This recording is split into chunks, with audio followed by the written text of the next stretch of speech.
IAEA chief Rafael Mariano Grossi ने यह कहा है कि ईरानी न्यूक्लियर अथॉरिटी से हमारा संपर्क जारी है, जहां आईएईए से अब तक जवाब नहीं मिला है। उन्होंने बड़ा बयान जारी किया है। बता दें आपको, लगातार एक अपडेट आपको दे रहे हैं, जहां कहा जा रहा है कि अब तक हमें जवाब नहीं मिला है। IAEA chief Rafael Mariano Grossi ने यह बड़ी बात कही है, ईरानी न्यूक्लियर अथॉरिटी से संपर्क हमारा लगातार जारी है और जहां अब तक हमें जवाब नहीं मिला है। ये एक एक अपडेट आपको दे रहे हैं। और बता दें आपको, इसी बीच यहां पर अमेरिकी राष्ट्रपति डोनाल्ड ट्रंप का भी बयान सामने आया और ईरान के द्वारा भी लगातार बयान सामने आ रहा है। सर, हमारे साथ लगातार बने हुए डिफेंस एक्सपर्ट के तौर पर गोपाल सर, आपके पास मैं लौटना चाहूंगी। यहां पर कहा जा रहा है आईएईए के द्वारा कि जवाब हमें नहीं मिला है और हमारा जो संपर्क है वो हम साध नहीं पा रहे। इस पर आप क्या कहेंगे? और ये भी बताइए कि क्या ये जो अटैक्स है, कहा जा रहा है कि इजराइल ने ये बिल्कुल उल्टा काम किया। क्यों? क्योंकि इजराइल ने रात में अटैक नहीं किया, इजराइल ने दिन में अटैक किया। इसको आप किस तरीके से देख रहे हैं? ये तमाम सवाल कहे जा रहे हैं। नहीं, बिल्कुल आप सही कह रही हैं। देखिए, ये इंटरनेशनल एटॉमिक एनर्जी एजेंसी जो है, एटॉमिक एनर्जी एजेंसी है, उन्होंने संपर्क साधने की कोशिश की है। लेकिन खबर ये आ रही है कि उनके जितने बार भी साइंटिस्ट हैं, उन साइंटिस्ट के फोन जो है बंद करा दिए गए हैं या उनको स्विच ऑफ किया गया है, जिससे कि वो संपर्क न साध सके। इसका मतलब साफ जाहिर होता है कि वो किसी न किसी उस रूप में चलने के लिए तैयार हैं यदि उनके पास में न्यूक्लियर वेपन्स तैयार किए हुए हैं, क्योंकि वॉरहेड को 3 हिस्सों में तैयार किया जाता है न्यूक्लियर वेपन को। एक का प्रोजेक्टाइल होता है, प्रोजेक्शन सिस्टम होता है, दूसरा उसका कम्युनिकेशन सिस्टम होता है और तीसरा वायर होता है जिसके अंदर न्यूक्लियर टिप होती है, चाहे वो कितने भी किलोग्राम की हो वो। तो उसको यानी तीनों को अलग अलग रखा जाता है, तीनों को जोड़ने के बाद में तब जाकर का न्यूक्लियर वेपन तैयार होता है। तो यदि उनका सारा सिस्टम इस प्रकार से कहीं रखा हुआ है, वो तबाह नहीं हो पाया है, तो हो सकता है कि आगे आने वाले समय में जिस प्रकार से ईरान बार बार धमकी दे रहा है और कर रहा है और एक्शन भी ले रहा है, इतना प्रताड़ित होने के बाद भी 40-40 शहरों के ऊपर ईरान के अंदर हमला हुआ है, तमाम उनके मिलिट्री इंस्टॉलेशंस को और यहाँ तक कि ऑयल रिफाइनरीज को और टैंकर्स को उनको बर्बाद किया जा चुका है। उसके बाद और मिलिट्री हेडक्वार्टर, प्राइम मिनिस्टर या प्रेसिडेंट का हाउस, ये तमाम जगह पर नुकसान होने के बावजूद भी यदि वो डटा हुआ है और बार बार कह रहा है और हमले भी कर रहा है लगातार, तो इससे साफ जाहिर होता है कि उसके अलावा उसके पास में न केवल इतना, कोई न कोई सहयोगी देश जो परोक्ष में उसको सपोर्ट जरूर कर रहे होंगे, जिससे कि हथियार पहुंचाने की कार्रवाई या अब नहीं की होगी, कर रहे होंगे तो पहले की होगी, जिससे उसके पास में इतना हथियारों का जखीरा आया है। तो ये साफ जाहिर होता है। दूसरी बात, इजराइल ने जिस प्रकार से हमला किया है वो बड़ी सोची समझी स्ट्रेटेजी के मुताबिक किया, क्योंकि कोई भी देश समझता है कि यदि मेरे ऊपर हमला होगा तो रात के समय पर होगा, जैसे हमने भी ऑपरेशन माफी चाहूंगी, एक छोटा सवाल मेरा है, आप प्लीज कंटिन्यू कीजिए, लेकिन एक छोटा सवाल मैं पूछना चाहती हूँ आपसे। सर, ये भी जानकारी सामने आई है, आप डिफेंस एक्सपर्ट है, बेहतर बताएंगे दर्शकों को, कि लोकेशन लीक की गई है।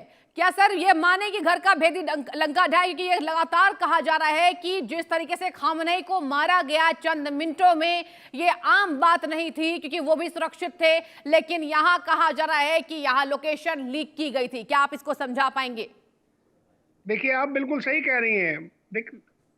वर्ल्ड की 2 फेमस सिक्योरिटी और इंटेलिजेंस एजेंसी हैं, एक है मुसाद, दूसरा है CIA। बाकी देशों की इंटेलिजेंस एजेंसी भी काम करती हैं, लेकिन इनको मशहूर माना जाता है और खास तौर से मुसाद नंबर 1 पर है। और जिस प्रकार से हिजबुल्लाह के खिलाफ उन्होंने मुसाद ने कार्रवाई की थी और पहली बार जो इजराइल का हमला हुआ था ईरान पर, उस वक्त ही मुसाद ने पूरी इंटेलिजेंस गैदर करके और पिछले 1 साल के अंदर चुनिंदा जगह जहां जहां पर थी सारी इंटेलिजेंस CIA ने और इजराइल ने कंप्लीट अपने पास में सुरक्षित रखी और सारे सटीक टारगेट लेते हुए, निशाना बनाते हुए उनको ध्वस्त किया गया। तो जो आप कह रही हैं घर में घुसकर के मारा, यानी उसको सही जगह पर निशाना लगाया, उसके लिए एक आप जो कह रही हैं जयचंदों की कहीं कमी नहीं होती है, किसी भी देश के अंदर कमी नहीं है।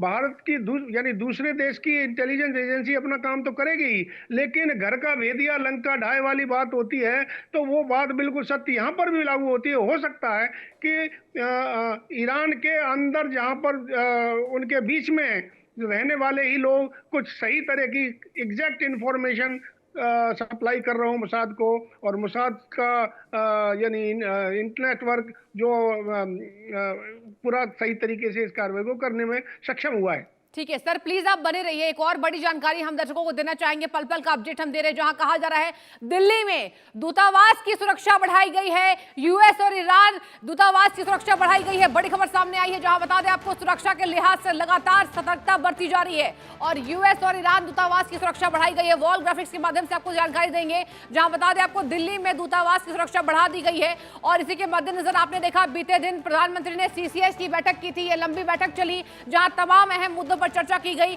और अब दिल्ली से ये बड़ी खबर सामने आई है कि दूतावास की सुरक्षा अब बढ़ा दी गई है। वॉर का एक एक अपडेट आपको दे रहे हैं, जहां पर लगातार प्रधानमंत्री मोदी के द्वारा भी सीसीएस की बैठक में कई ऐसे अहम मुद्दों पर चर्चा की गई। एक और बड़ी जानकारी आपको देना चाहेंगे कि आखिर अमेरिका ईरान जंग में 3000 से ज्यादा भारतीय फंसे। राज्य बताएंगे, संख्या बताएंगे, आप बने रहिए दर्शकों। जहां जम्मू कश्मीर में 1000 से ज्यादा लोग फंसे हुए हैं। मध्य प्रदेश की बात करें तो यहां 700 से ज्यादा लोगों की यहां पर खबर सामने आ रही है और कर्नाटक की बात करें 150 से ज्यादा लोग वहां फंसे हुए नजर आ रहे हैं। इसके साथ राजस्थान की बात करें 100 से ज्यादा लोग वहां फंसे नजर आ रहे हैं। महाराष्ट्र में कितने लोग हैं?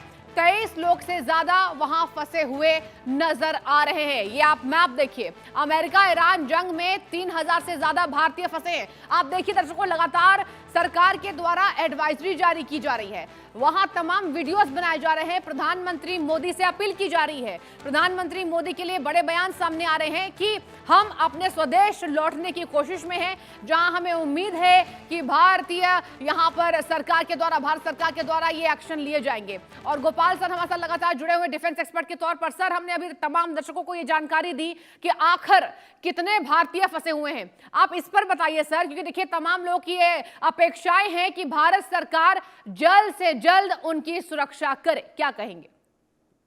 आप बिल्कुल सही कह रही हैं। पीछे भी आप देखिए, जिस प्रकार कतार में या यूक्रेन में हमारे लोग फंसे थे, उनको वहां से निकाल करके, यहाँ तक कि युद्ध विराम करा करके हम उन लोगों को बाहर निकाल के लेके आए थे। लेकिन मेरा समझ में ये नहीं आती कि एडवाइजरी जारी सरकार द्वारा बार बार कहने के बाद, बार बार एडवाइजरी जारी करने के बाद कि आप लोग वहां से किसी भी रास्ते से, कैसे भी तरीके से बाहर निकल करके अपने देश में पहुंचे या सुरक्षित स्थानों पर पहुंचे, आप एम्बेसी के साथ में संपर्क रखें। लेकिन समझ में नहीं आता कि यदि खुद ही अपने आप पैर में कुल्हाड़ी मारना चाहते हैं, अपने आप को ही तबाह करना चाहते हैं, तो क्यों बचे हुए वहां पर? लेकिन फिर भी भारत सरकार ने अभी कुछ समय पहले बताया है कि वो ऑपरेशन संकल्प के द्वारा इनको निकालने की वहां से कोशिश करेंगे। जैसे ही कहीं न कहीं बीच में जगह मिलती है, और किस तरीके से उसको निकालेंगे, तीन तरीके हो सकते हैं। एक तरीका है हवाई जहाज के द्वारा, लेकिन हवाई जहाज का सारा जो है एयर स्पेस बिल्कुल बंद है, हवाई जहाज के द्वारा नहीं हो सकता। दूसरा ये है कि उनको गाड़ियों के द्वारा दूसरे जगह भेजा जाए, तो अफगानिस्तान भेजा जाए या दूसरे देश में भेजा जाए। तीसरा, समुद्र के रास्ते उनको निकाला जाए। लेकिन युद्ध की स्थिति ऐसी बनी हुई है कि जहां पर लगातार जो है 30, 40, 50 जगह पर मिसाइलें गिर रही हैं।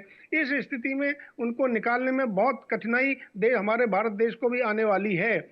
फिर भी कोशिश पूरी रहेगी कि हो सकता है कि यदि 2, 4, 6 घंटे के अंदर कुछ good sense prevails amongst Trump साहब as well as Iranian leadership कि ये युद्ध के हालात थोड़े से कम हों, उस स्थिति में इनको वहां से निकालना आसान हो पाएगा। सर, ये भी बताइए, यहाँ पर इजराइल के द्वारा ये बड़ा दावा ये किया गया कि पीएम मोदी को इस युद्ध की जानकारी नहीं थी, कैसे बताएंगे आप?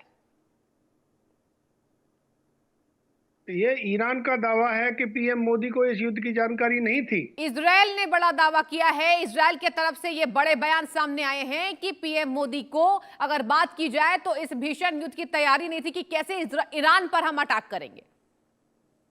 बिल्कुल सही बात है। देखिए, अभी बार बार हमारे यहाँ पर कुछ लोग भारत के अंदर भी बातें उछाल रहे हैं कि पीएम मोदी साहब वहां गए, वहां जाकर के उन्होंने नित्यानंद से बात की होगी, सारी सलाह दे करके आए होंगे, पता तमाम तरह की बातें कर रहे हैं। आप समझिए, कोई भी राष्ट्राध्यक्ष जाता है दूसरी जगह पर, वो बात अपने देश की बात करके आता है। उन्होंने ठीक कितने है। तकरीबन 9-10 एग्रीमेंट साइन किए हैं जो अपने देश की प्रगति के लिए उन्होंने सर माफी के यानी साथ आपको रोकना एग्रीमेंट। चाहूंगी, समय हमें इतनी की इजाजत देता है। आपका बहुत शुक्रिया सर, इंडिया न्यूज पर तमाम चर्चा को आगे बढ़ाने के लिए। और इसी के साथ रुकते हैं एक छोटे से ब्रेक के लिए, लेकिन उसके पहले हेडलाइंस।